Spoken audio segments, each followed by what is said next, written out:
नमस्कार. तर आज आपण बघतोय वाघाचं मंदिर. हे वाघाचं मंदिर थायलंडमध्ये आहे.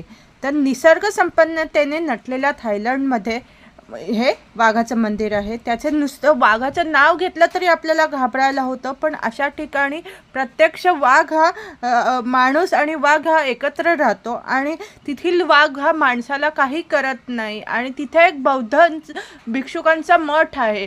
त्या मठात हे वाघ राहतात आणि ते भिक्षुक लोक त्याला प्रशिक्षण देतात, त्यांना कसं वागायचं ते शिकवतात आणि त्यांच्याशी खेळतात देखील. आणि इथे जगभरातून भरपूर पर्यटक येतात, परंतु वाघ हा कोणालाही काही करत नाही. तर थायलंडच्या बर्मा सीमेवर हे मंदिर आहे आणि त्या मंदिरात 143 वाघ कायमस्वरूपी राहतात. आणि त्या 1999 साली एका गावकऱ्यांनी तिथे हा छोटा वाघ सोडलेला होता.